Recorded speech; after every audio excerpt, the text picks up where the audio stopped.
Welcome back to the deep dive. This deep dive is adapted from a clinician-written article on Mentalyc and brought to life in audio for therapists who prefer listening on the go. And we are focused today on, well, what is maybe the highest stakes moment in our work? The very first therapy session. It really is. Yeah, this piece was written by Nurya Higurafloris, who is a psychologist, and we're just really excited to feature her perspective here. It's so grounded and practical.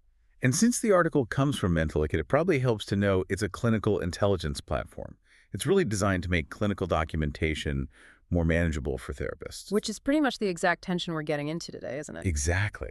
How do you achieve that full, authentic presence when the cognitive demand of documentation is just at its absolute peak? Think about that moment. You know the one.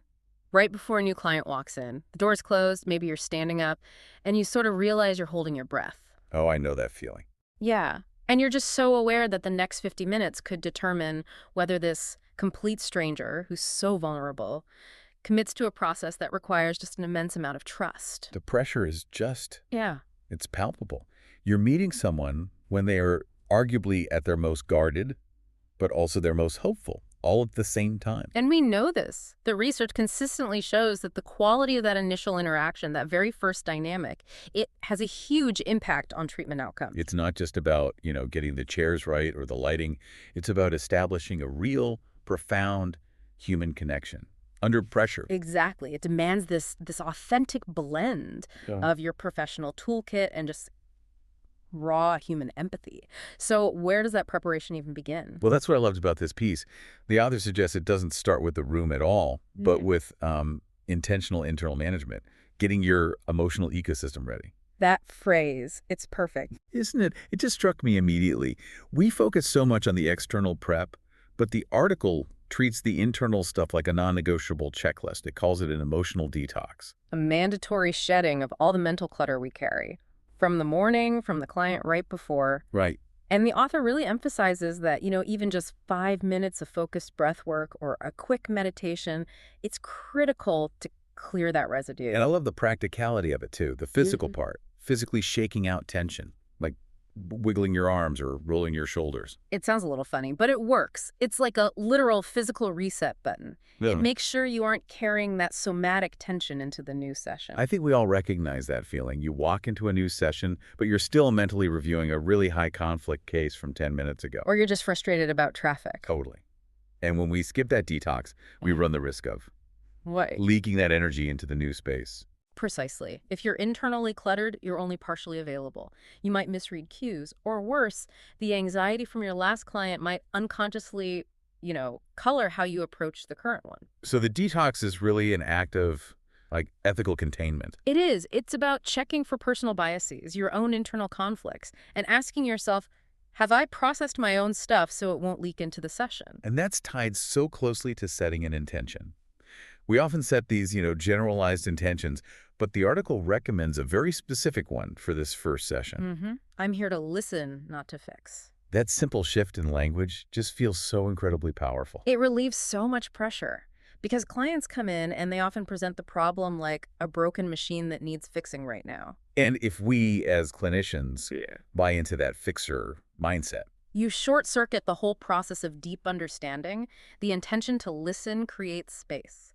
The intention to fix, well, that just creates immediate performance anxiety for everybody. okay, but what about the reality that some clients do walk in wanting and even asking for a directive approach? How do we hold that intention to listen, not fix, when a client's expectation is for immediate solutions? That's the nuance, right? That's the tightrope we walk. You meet that expectation with validation. You acknowledge the urgency of their pain. Okay. But you gently frame the work as a collaborative exploration, not a mechanical repair. You might say something like, I hear how urgently you need relief, and we are absolutely going to work toward that. But first, let's just make sure I understand all the moving parts. It affirms their need without sacrificing the process. That makes sense. Now let's talk about the preparation homework. The article details this very professional intake form deep dive. Yeah, and this is not just skimming for medical history. This is about synthesizing their narrative before they even walk in the door. It's the difference between seeing a bunch of data points and seeing a preliminary map of a human being's landscape. Exactly. We're encouraged to read between the lines. For instance, a client might casually list frequent job changes or multiple moves. Logistically, okay. But it could also be a subtle indicator of what? Attachment anxiety, a pattern of avoidant coping. So we're looking for those patterns, those keywords that might signal potential emotional triggers. And that lets us prepare truly open-ended questions. It elevates the intake from just filling boxes to genuine curiosity. And it shows you've invested. A prepared question doesn't lead the client, but it shows you've already started thinking about them. So instead of, why'd you quit your last job, which can sound kind of accusatory, Right. you might prepare something like, I noticed you've navigated several career transitions recently. I wonder what you learned about yourself during that period of movement. That makes the whole process feel so much more respected, right from minute one. Okay, so we've done the internal work, we've done our homework, now the client is walking through the door. And we hit the core challenge, achieving presence. This is the absolute crux of it. For so many of us, especially in high-volume settings, that cognitive load from documentation, it just clashes violently with the need for authentic presence. I mean, how can you be fully engaged in this vulnerable human interaction while you're also running an internal checklist of all the note requirements in your head? You can't. It's impossible. When your internal monologue is focused on capturing content for the EHR, you are, by definition, pulled out of the moment of connection. You become a data processor. Not a listener. Not a listener. And the author makes this crucial distinction. The goal isn't clinical perfection in the notes, it's therapeutic intention in the connection. Okay. And this is where modern tools can genuinely support our clinical integrity. The insight here is that using technology like the AI note taker can streamline that required documentation. It generates those progress notes automatically and securely. So that's the practical application. If the system is silently capturing the nuances, it frees up so much of our cognitive bandwidth. A huge amount. So you're freed up to focus entirely on building that rapport, on connecting, because you know the documentation is being handled in parallel. The article says it lets the therapist capture what matters without pulling me out of the moment. That freedom is just essential, especially in those first 30 seconds. The article really highlights that initial physical moment, the greeting.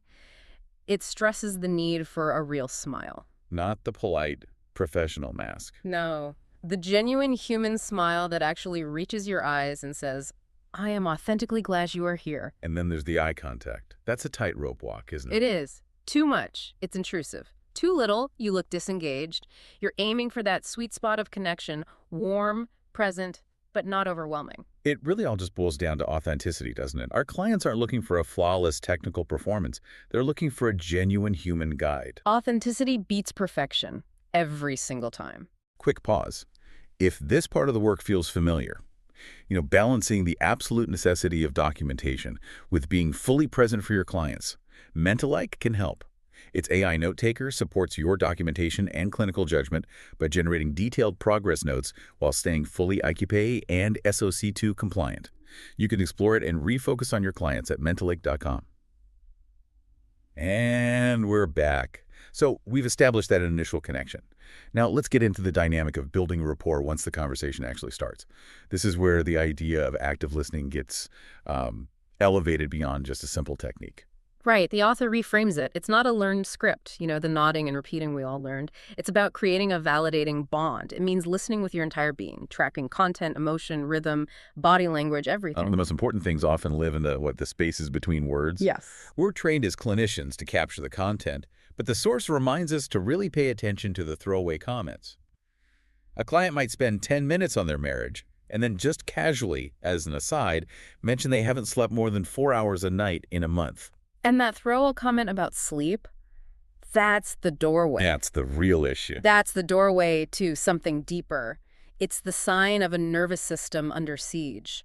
And if we miss it because we're too focused on the marital dynamics, we miss the immediate crisis point. I think we also need to elevate how we reflect what we hear. Simply summarizing can sound so clinical, so cold. The author insists our reflection has to sound like, I see you. Your experience matters. It's about emotional resonance. So instead of a simple diagnostic sounding phrase like, you seem stressed about your family, a validating reflection should be richer. Maybe use the client's own vocabulary. So something like, it sounds like the situation with your sibling is weighing on you in a way that feels really overwhelming right now, making it difficult to even consider a solution. That little nuance, that shift in wording, makes the client feel truly heard, not just categorized. And part of being present, especially in a first session, is recognizing the huge elephant in the room, anxiety. Mm-hmm. The client is nervous. And let's be honest, the clinician often is too. It's emotionally exhausting work. It is. And the strength of this article is how it normalizes that shared vulnerability. It advises leaning into it with non-judgmental statements. Instead of ignoring the fidgeting, the author suggests naming it warmly. I can tell you're feeling nervous right now, and that is totally normal. And even adding, I promise you, I still get nervous before meeting someone new too. That one sentence just immediately humanizes the whole encounter. It signals that this is a space where vulnerability is safe. And if a client is super guarded, the rule is just patience. You can't be a bulldozer. Pushing for immediate disclosure is just so counterproductive. Exactly. If the client is closed off, you validate that boundary. You might offer, hey, we don't have to dive deep today, or ever. We can just focus on what feels manageable right now. That gentle, non-pressured stance. That's the bedrock for trust. Which is the currency you need for every session after that. Yeah. So as the session starts to wind down, the focus shifts to closing with intention.